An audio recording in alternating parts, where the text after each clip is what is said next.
as it was. Shaving. I hurt myself today to see if I still feel. I focus on the pain,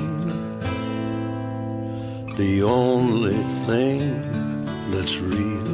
What is he? The He's like you. needle tears a hole. Very much like you. The old familiar He needs sting. your help. Try to Someone kill it will make him shave. all away. Someone will But I try remember and make him shave. everything. What have I become? My sweetest friend. Everyone I know goes away in the end. And you could have it all. My empire of dirt, I will let you down. John, you still have time. I will make you hurt.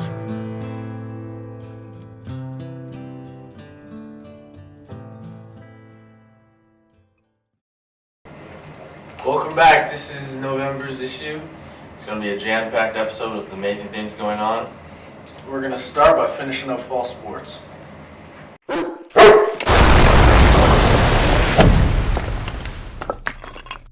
And this is what happened with fall sports. Ready, you girls soccer? Yeah, girls soccer went to the first round. They got eliminated by LaSalle Prep. Tough game, but nice year, girls. Our boys soccer team got eliminated in the second round to Woodburn after destroying Ashland in their first round game.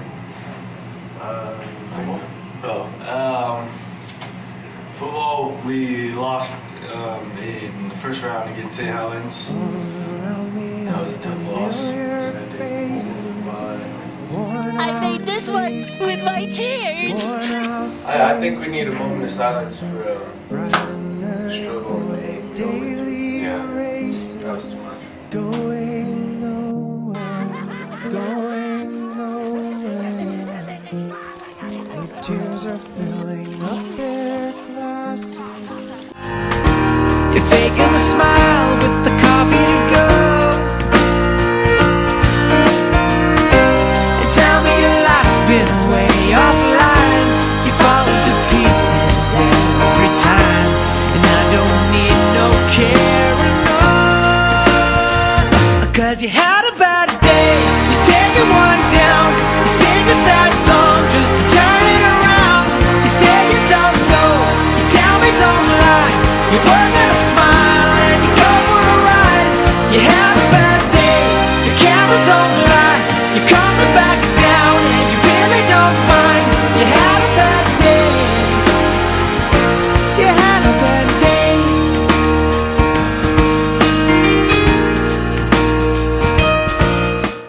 Alright, we got winter sports, we got wrestling, we got basketball, and we got swimming.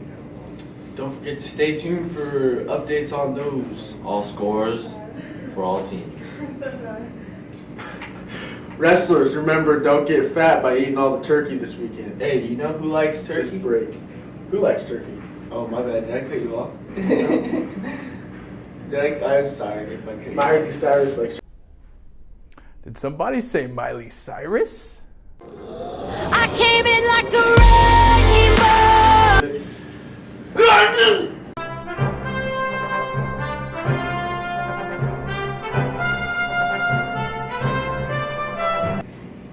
Trending now. The Frozen People Challenge. AKA the Manikai Challenge. No Shave November. Thanksgiving. Black Friday. That girl is a real crowd, please. Small world, all her friends know of me. Young bull living like an old geese. Quick release the cash, watch it fall slowly. Frat girl still trying to get even. Haters mad for whatever reason. Smoke in the air,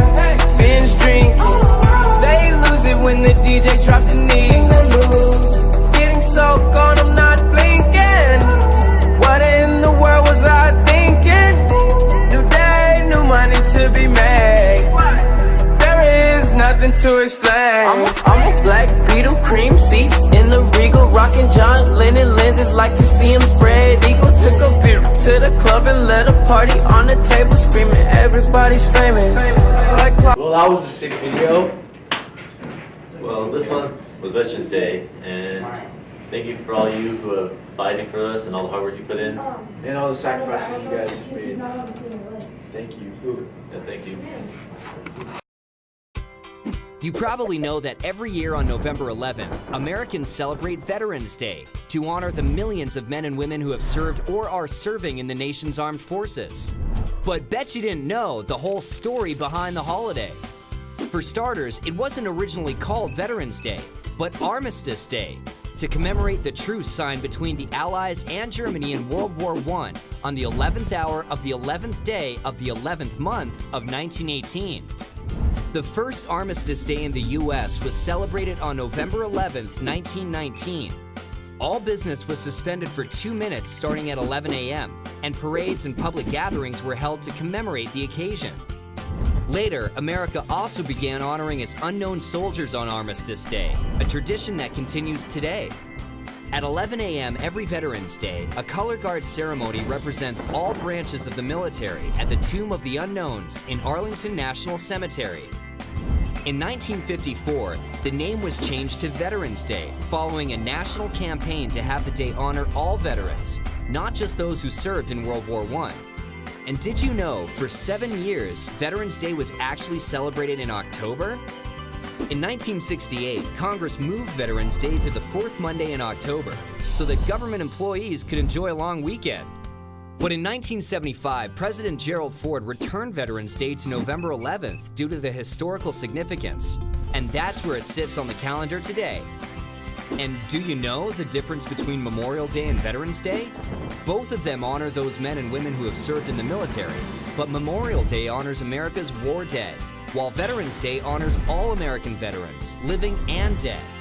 The U.S. Census Bureau estimates that there are currently over 21 million living military veterans in the United States. More than 16 million of these served during times of war, while 5.5 million served during peacetime only. So this Veterans Day, don't forget to say thanks to some of the millions of men and women who have served our country. For events in November, we had a play, The Butler Did It Again. It was an awesome play, and here's some clips from that play. Samoa? It's an island in the South Pacific, I believe. Ain't talking about no island in the South Pacific. I'm talking about coffee. You want Samoa? You don't mean Samoa. You mean Samoa. That's what I said, Samoa. Yes, I would like some more. Make excellent coffee chips. That's because they go heavy on the chicory. Mice. Mice? Good gracious, there's been a misprint. Miss Maple? Jay, you'll never believe how embarrassing, how vexing. They spelled Ruth's name with N instead of a D. It can be fixed easily enough, can't it? That's not the point. I hate to give her a copy with her name spelled wrong. Hey! Can you see anything? No, not that way, Miss Dove! Get her! Got so close to the swamp! Too late!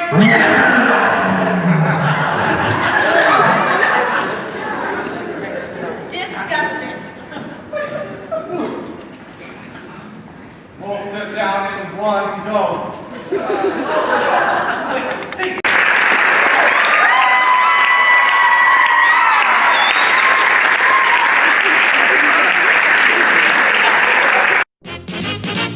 Here's the story of a lovely lady who was bringing up 3 very lovely girls. All of them had hair of gold, like their mother, the youngest one in curls.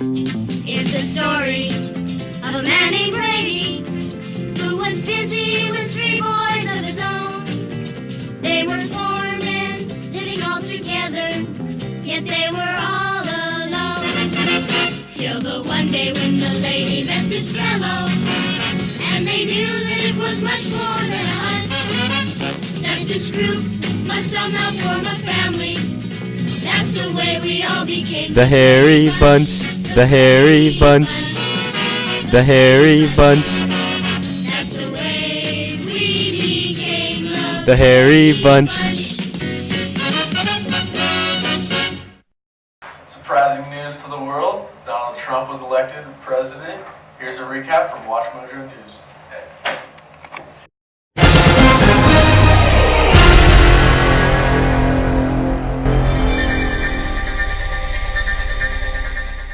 After one of the most heated campaigns in United States history, the people went to the polls on November 8, 2016 to elect their next president, and, in what many considered a huge twist, Donald Trump was chosen to lead America for the next 4 years. Welcome to Watch Mojo News, the series from Watch Mojo where we break down news stories that might be on your radar. In this installment, we're counting down 5 crucial facts you should know about the 2016 US election result. I say it is time for us to come together as one united people. Number 5. How did the election turn out? After the bitter and often vitriolic campaign between Republican Donald Trump and Democrat Hillary Clinton, many pundits not only predicted relatively low turnout at the polls, but also had Clinton winning the presidency almost unanimously by a fairly sizable margin. However, the opposite turned out to be true in both cases, as on Tuesday, November 8th, record numbers of American citizens came out to cast their vote. As the first polls closed, Trump took an early lead, with Clinton catching up and picking up states where she could. As the numbers came in from states heading westward, the race became extremely close. But as Trump managed to clinch several vital battleground states, he finally cemented a decisive lead. President Trump may be something that everybody needs to get used to. And just before 3 a.m. Eastern Standard Time, he took the stage to thank supporters in his first speech as president-elect. Sorry to keep you waiting. Complicated business. Complicated. Number 4. How did voters make their decision? Americans had their work cut out for them, as both candidates had serious issues with image. The heated campaign highlighted serious character flaws in both parties' candidates. For example, Hillary Clinton came off as the uncharismatic, quintessential Washington insider, who had spent years wheeling and dealing behind closed doors and making illicit deals to get her where she is today. A fact especially highlighted by the scandal surrounding her private email server. The FBI is taking a look at another set of emails. Donald Trump, on the other hand, was more than an outsider. He had no experience in politics. As a result, his platform was often vague. Even so, his agenda was clear. He wanted to make America great again. The American dream is dead. Because of these issues, many voters expressed the feeling that they were simply picking the lesser of two evils. What's more, despite the inflammatory remarks Trump made about women that surfaced during the campaign, the gender gap was surprisingly tight between white Republican men and women. 91% of white female Republicans toed their party line and voted for Trump. Surprisingly, Trump also had a relatively solid showing among minority voters, receiving more minority votes than Republican Mitt Romney did in 2012. Meanwhile, Clinton was unable to win African American and minority voters over as drastically as was expected. In addition, voters in several rural areas showed significant support for Trump, with states like Pennsylvania and Wisconsin proving especially affected by this fact. But ultimately, the American people voted for change, and that was a fact Secretary Clinton could not overcome. Number 3. What is the Electoral College and what does it show? When an American casts a vote for their president, they are not technically voting for the president. In what is called an indirect vote, they are actually casting their vote for electors, who in turn vote to elect the president. In order to make sure that all states are fairly represented across the nation, each state is assigned a number of electors essentially based on population size.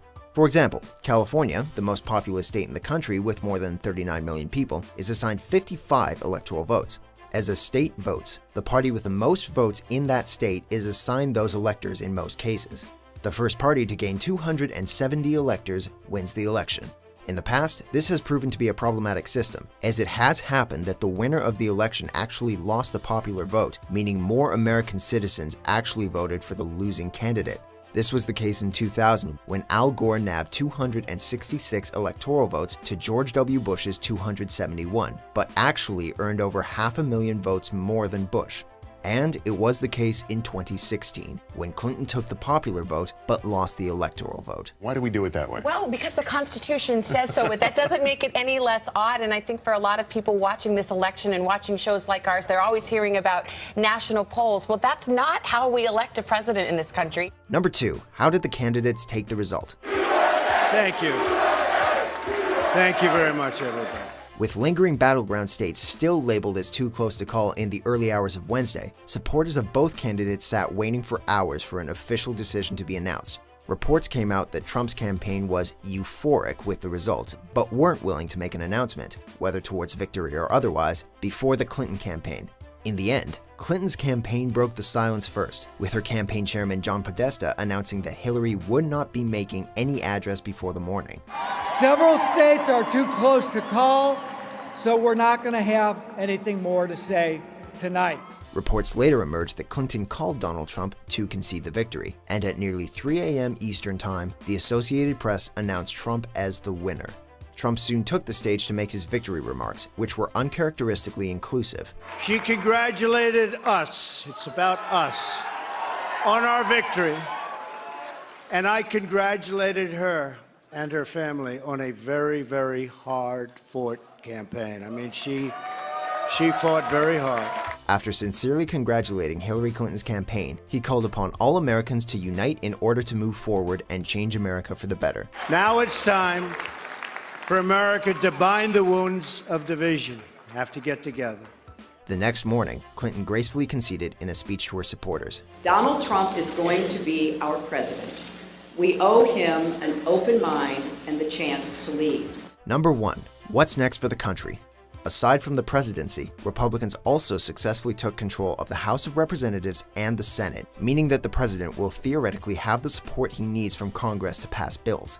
Also, after the death of Judge Antonin Scalia in February 2016, there is an open seat in the Supreme Court. Although outgoing President Barack Obama did nominate Merrick Garland to replace Scalia in March of that same year, his nomination has been stalled in the Senate. So, if Garland is not confirmed and the Trump administration is therefore able to confirm a new Supreme Court justice, it could mean a Republican-dominated federal government. The fate of the economy is up in the air as well, as the stock market took a dive of more than 800 points in the midst of voting. To put that in context, in the days following the 9/11 attacks, it dropped about 650 points. Regardless of what comes next, Donald Trump has changed the nature of politics in America, and only time will tell what this means for the future of elections and the United States. To be really historic, we have to do a great job. And I promise you that I will not let you down. We will do a great job. We will do a great job. Were you surprised by the election results? To vote for which story we cover next, head over to watchmojo.com/suggest. And for more happening news stories, subscribe to watchmojo.com. And I love this country. Thank you. Thank you very much.